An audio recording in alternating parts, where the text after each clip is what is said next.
forget it. It's a whole different society. Whether it's your kids, my kids, ball players, whatever, that doesn't work anymore. You talk out things sensibly and you make your points. Yeah, well, 6 years ago, I mean, he kind of got after him a little bit. I want to hear one more on there. The guys that knock in runs, the guys that pitch shutouts, and the guys that hit it over the fence. That's the leaders. Trust me.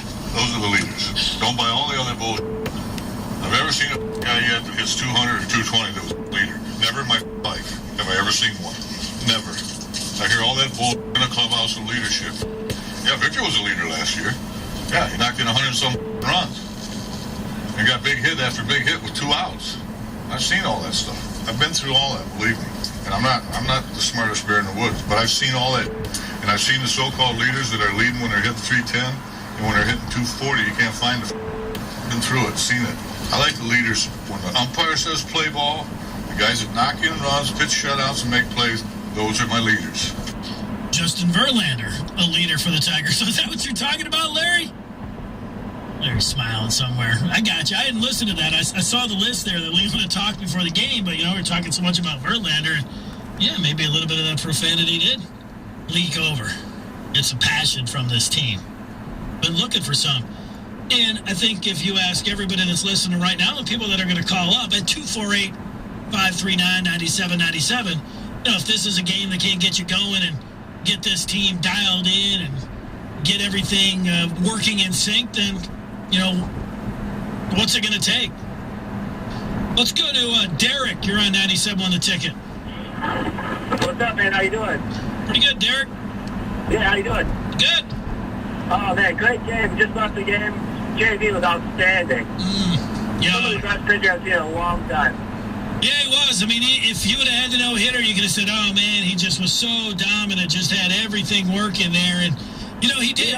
He really did have it. He didn't have to throw. He didn't have to throw the heat. He was throwing stuff in the dirt. He had everyone fishing.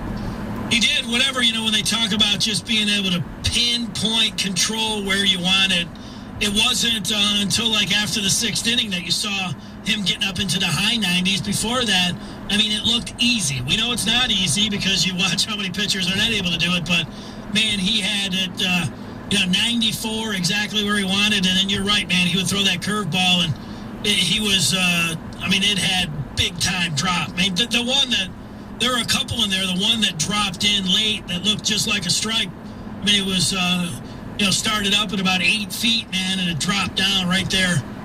Yeah. At the letters. The bats are flowing. Hopefully this gives them a boost to get them going, give them something. The crowd was outstanding tonight.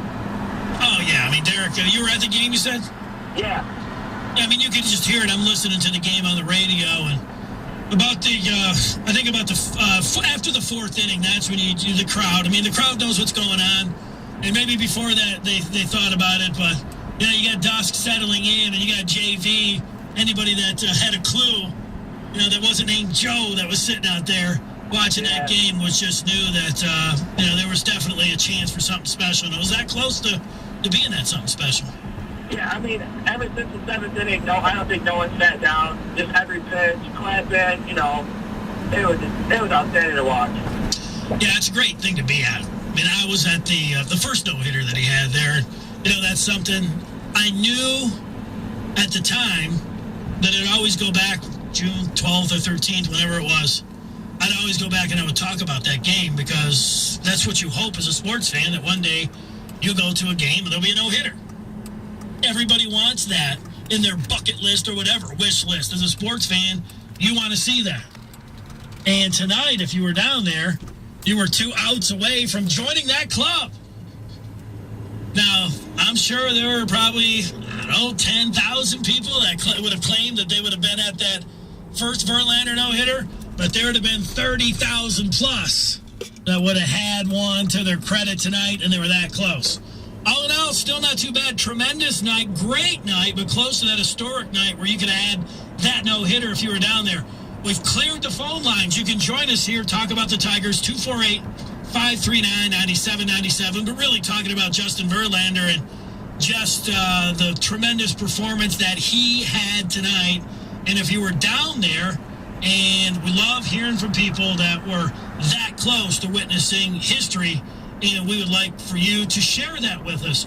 248-539-9797. You can also use the ticket text at 97136. Let's read some of those ticket texts right now. To put some things in perspective, Nolan Ryan had 12 career one-hitters and 7 no-hitters. Verlander has a long way to go to be the best of his generation. That is from John. Well, 7 no-hitters. I mean, if that's the number, I mean, how many guys have more than 2? That's a very select list, and Verlander was 2 outs from joining that list. And, yeah, he's got a long way to go, but, he was 2 outs away from just about getting halfway there. Let's see some more. How many guys people are asking about? How many guys have 3 or more no-hitters? I guess that's a pretty exclusive club. That's from Brandon Grand Blank. Cruiser in the Clem saying the real story of the game's Ryan Rayburn, who's the only Tiger hitless tonight, 148 average. Are you kidding me? No, the story of the game was Justin Verlander, the defending MVP and Cy Young Award winner, going out there. When talking about leadership from the manager in the pregame, and people have been talking about lackadaisical, and you need somebody to show the way and everything. That was somebody going out there and saying, here's how I'm going to do my part to show you guys the way. I'm going to take a team, and I'm going to completely render them useless out there, flailing away, and I'm going to get that close to history. And it's Verlander where he's locked in. You just sit back, and you just enjoy that ride.